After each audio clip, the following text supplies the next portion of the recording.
Un jour, un homme m'a offert un billet de 100 $ pour passer un disque et je lui ai demandé de partir. C'est la seule fois où quelqu'un a essayé de me corrompre. Il avait un visage souriant qui ne semblait jamais vieillir. Mais derrière des portes closes, Dick Clark se battait pour maintenir son empire vie, des accords dans l'ombre, des victimes cachées et des secrets enfouis depuis des décennies. Que s'est-il réellement passé lorsque le gendre idéal de l'Amérique a conclu un accord avec le scandale qui a failli le détruire? La vérité est plus sombre que quiconque ne l'imaginait, et elle change tout. De l'extérieur, Dick Clark ressemblait au rêve américain ultime. Il était jeune, beau, bien sous tous rapports et se comportait avec une confiance qui incitait les parents à lui faire confiance et les adolescents à l'idolâtrer. Lorsque American Bandstand est apparu sur les écrans de télévision dans les années 1950, Clark est instantanément devenu un nom familier. Il n'était pas seulement un animateur, il était un gardien culturel. Si votre chanson était diffusée sur Bandstand, vous aviez une chance de devenir une star. Si ce n'était pas le cas, votre carrière pouvait s'arrêter avant même d'avoir commencé. Mais voici ce que personne ne réalisait à l'époque. Clark n'était pas seulement l'homme souriant qui présentait la musique. Il avait les mains profondément enfoncées dans les rouages de l'industrie elle-même. Clark a soigneusement cultivé son image de plus vieil adolescent d'Amérique, toujours souriant, toujours poli, toujours sûr. Alors que le rock'n'roll des années 1950 était considéré par de nombreux parents comme dangereux et rebelle, Clark l'a rendu acceptable. Il a donné à la musique rock une scène propre où les enfants pouvaient danser dans leur salon sans que leurs parents ne se sentent menacés. Cet équilibre était son génie et c'est ce qui a fait que les annonceurs l'adoraient. Il ne vendait pas seulement de la musique, il vendait de la sécurité. Mais sous cette apparence saine, Clark se positionnait pour bien plus qu'un simple emploi à la télévision. À la fin des années 1950, Clark avait déjà commencé à investir dans des sociétés d'édition musicale, des labels de disques et même des studios d'enregistrement. Cela signifiait que lorsque certaines chansons apparaissaient sur Bandstand, il ne faisait pas que promouvoir de la musique, il promouvait ses propres intérêts financiers. Chaque fois qu'un disque dans lequel il avait des parts montait dans les charts, son compte bancaire grossissait. C'était un système brillant, mais aussi dangereux. Parce que si quelqu'un reliait un jour les points, l'image propre de Clark volerait éclat instantanément. Ce qui rend cela encore plus choquant, c'est à quel point cela semblait normal à l'intérieur de l'industrie à l'époque. Tout le monde connaissait la piola. La pratique consistant à corrompre les DJ et les personnalités de la télévision pour qu'ils passent des disques était monnaie courante.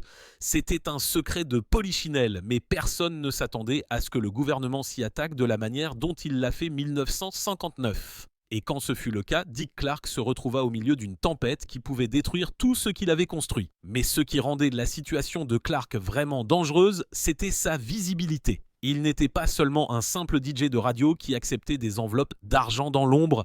Il était l'un des visages les plus reconnaissables d'Amérique. S'il tombait, ce ne serait pas juste un autre scandale. Ce serait l'effondrement d'une icône culturelle.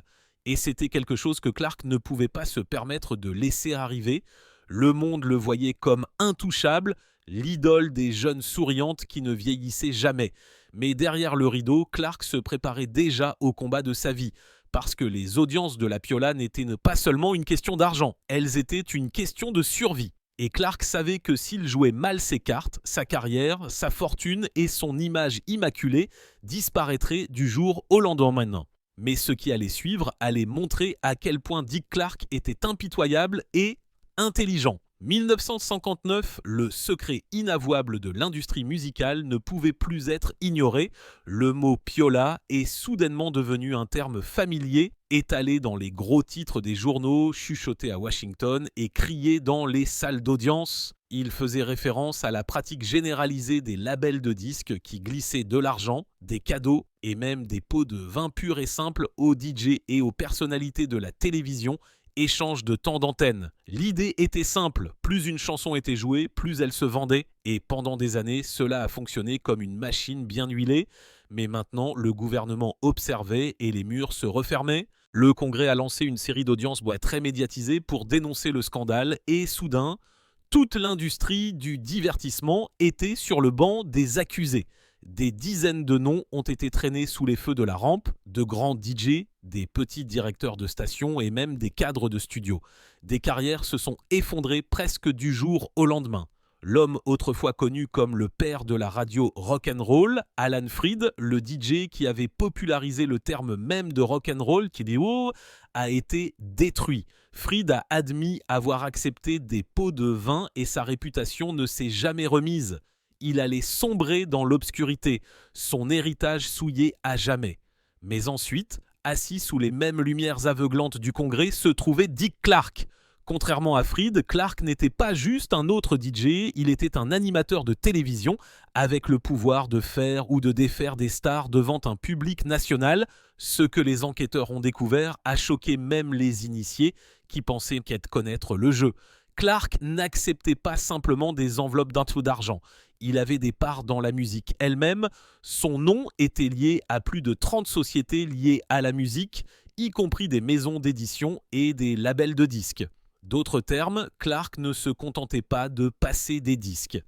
Il possédait les disques courts de diffusion. Le conflit d'intérêts était stupéfiant.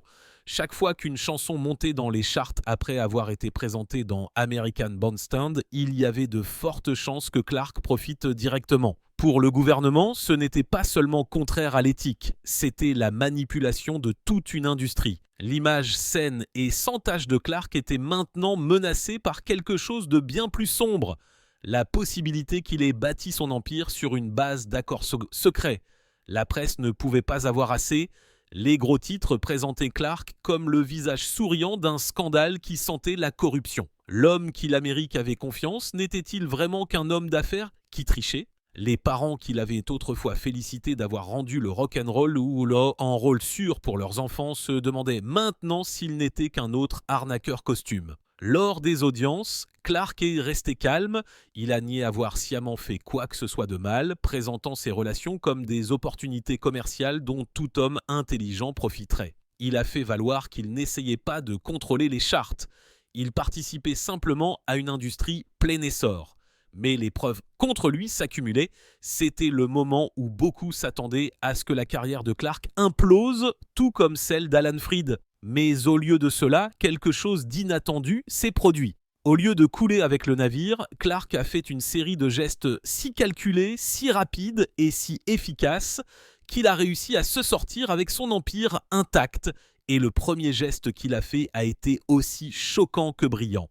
Lorsque les projecteurs du Congrès se sont braqués sur lui, Dick Clark a réalisé une vérité brutale.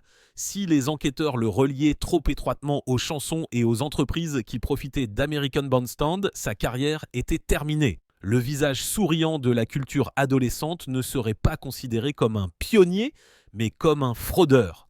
Ainsi, avec la pression qui montait, Clark a pris une décision audacieuse et impitoyable.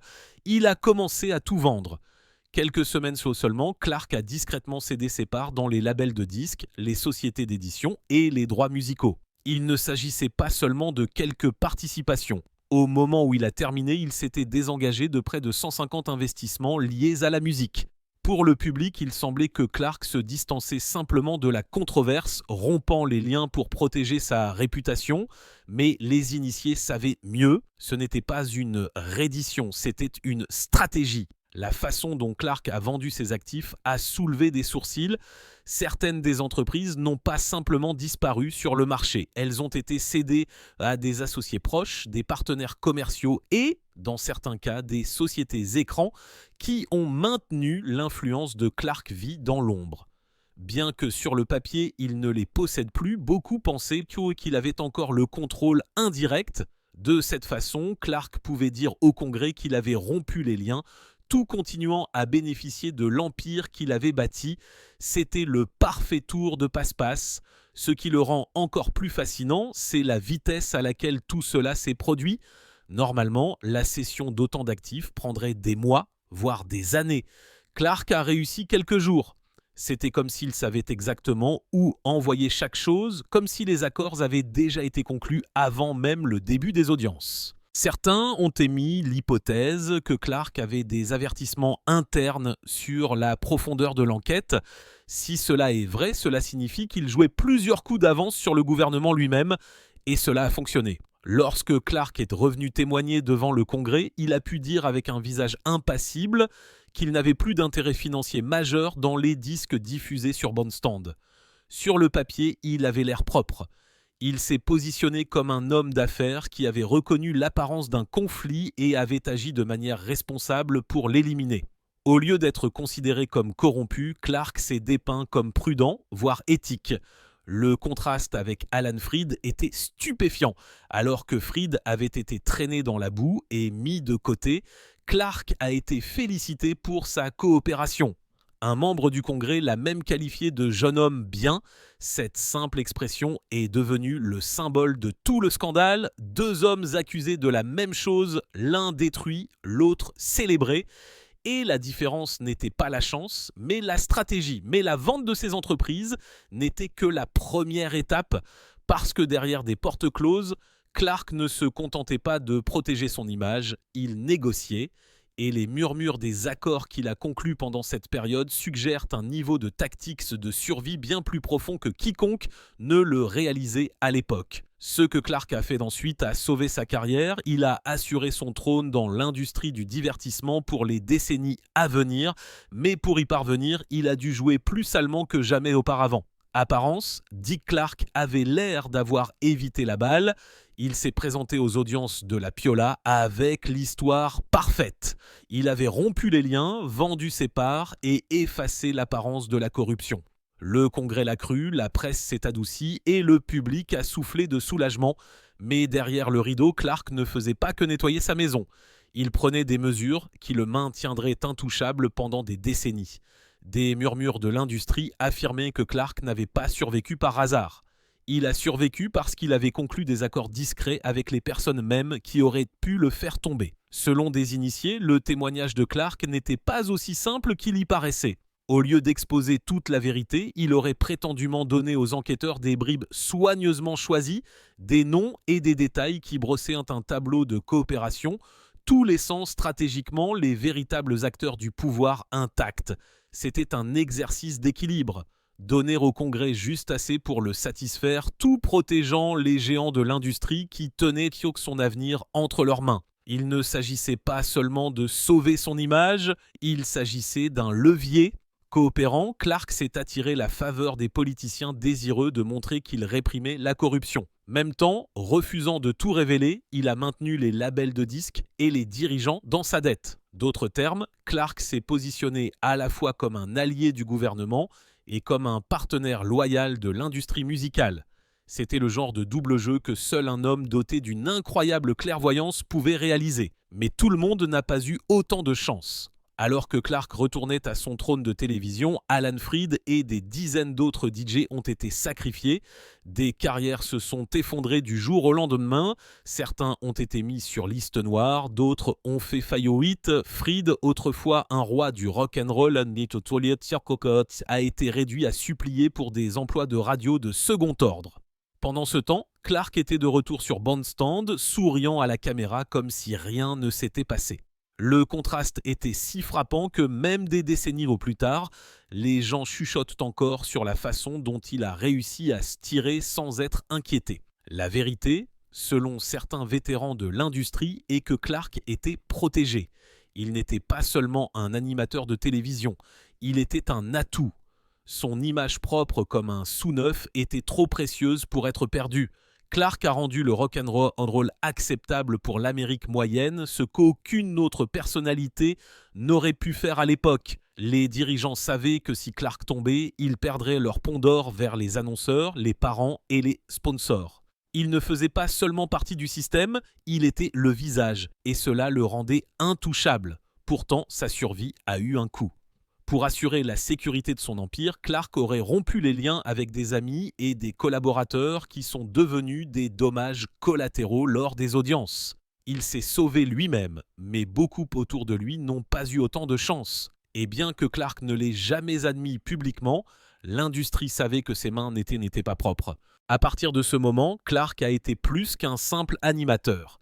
Il est devenu un maître du silence, un homme qui comprenait que les secrets étaient une monnaie d'échange. Il ne serait plus jamais le plus vieil adolescent, il était maintenant quelque chose de bien plus dangereux.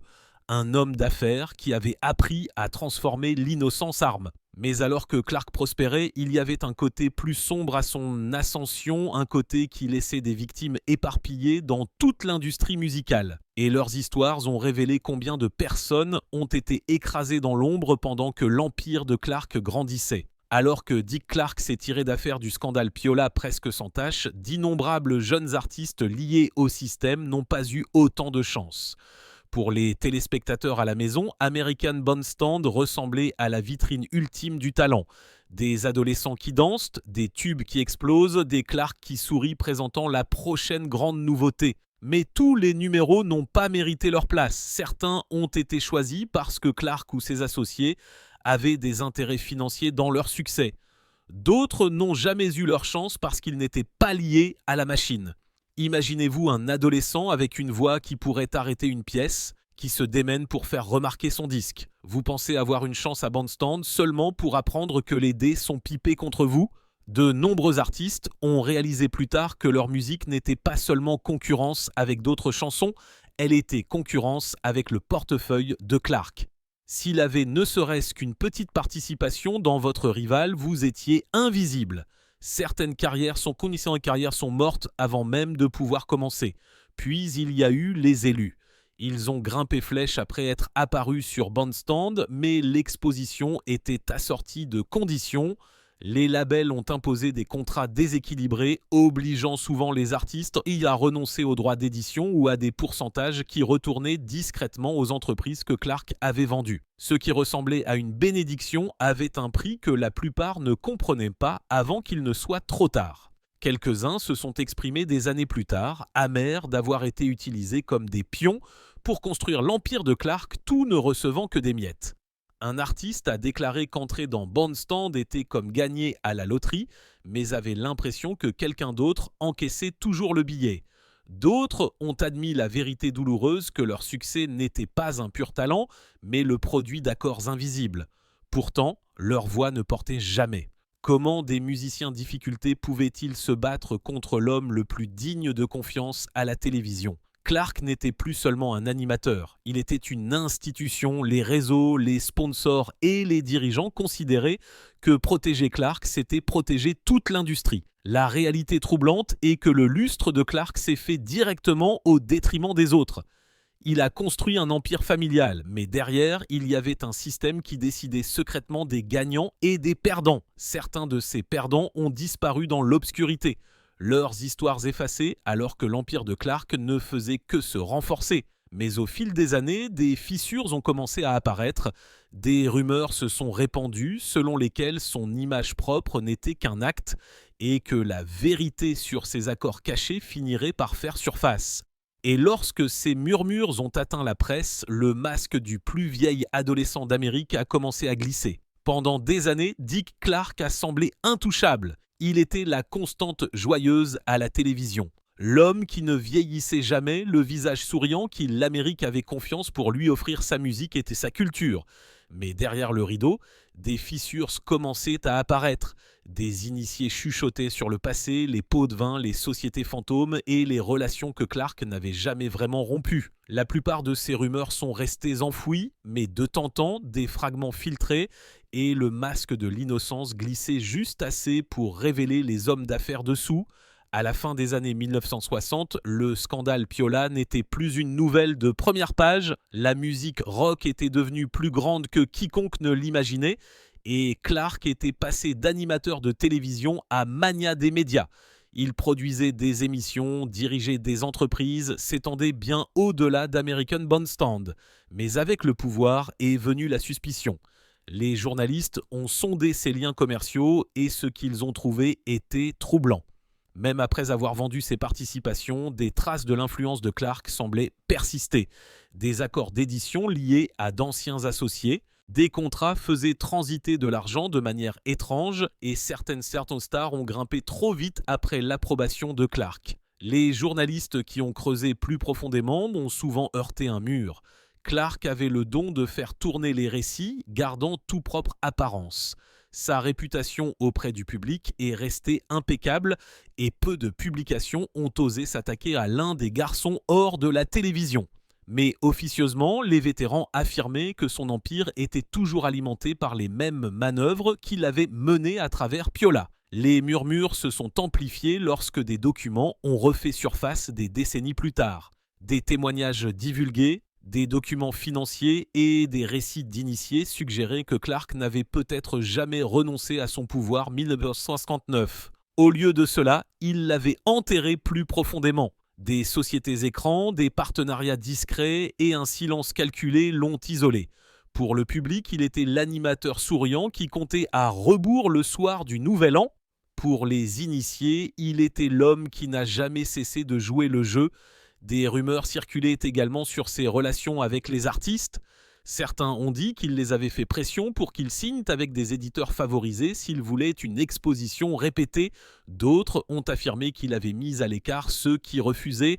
Rien de tout cela n'a jamais été prouvé, mais le schéma était difficile à ignorer. Clark avait bâti sa carrière sur le fait d'être l'alternative nette au scandale. Pourtant, au fur et à mesure que les murmures grandissaient, il est devenu clair, son image n'était pas la réalité. C'était un masque. Pourtant, Clark est resté un cran au-dessus. Il n'a jamais laissé les fissures briser son image, mais chaque masque finit par glisser et lorsque son héritage a été réexaminé des années plus tard, les secrets qu'il avait enfouis ont été révélés, révélant une version de Clark que peu étaient prêts à accepter. Parce que, fin de compte, l'homme célébré comme le plus vieil adolescent d'Amérique était peut-être l'un des opérateurs les plus avisés et les plus impitoyables de l'histoire du divertissement, mais la dernière tournure est survenue des décennies plus tard lorsque des fichiers cachés et des comptes oubliés ont commencé à réécrire complètement l'histoire de Dick Clark. Pendant des décennies, l'héritage de Dick Clark était clair. Il était l'animateur charmant qui ne vieillissait jamais, l'homme qui a donné à l'Amérique sa bande sonore et ses célébrations. Il était la voix d'American Bandstand, le visage du Nouvel An et la constante de confiance qui semblait à l'abri des scandales. Mais au fil du temps et à mesure que de vieux disques refaisaient surface, des fissures sont apparues. Des témoignages cachés, des pistes financières et des récits d'initiés ont révélé une vérité plus compliquée. Clark n'était pas seulement une figure amicale de la télévision. Il était un stratège qui a plié l'industrie à sa volonté. Certains l'ont appelé un génie, un homme d'affaires qui a joué le jeu mieux que quiconque. D'autres l'ont vu comme un manipulateur qui a construit un empire, tout réduisant au silence ceux qui étaient laissés dans son ombre. La vérité se situe quelque part entre les deux, une icône souriante et un opérateur impitoyable. Un homme qui a transformé le scandale opportunité et a bâti une carrière si soigneusement que personne n'a osé la remettre question. Aujourd'hui, des décennies après les audiences de Piola, son histoire est train d'être réécrite. Clark n'a pas simplement survécu, il a maîtrisé la tempête. Et tandis que le monde se souvient des contes à rebours, des pistes de danse et du sourire sans fin, la vérité cachée est que Dick Clark était bien plus que le plus vieil adolescent d'Amérique. Il était l'homme qui a joué le jeu à la perfection et qui a gagné.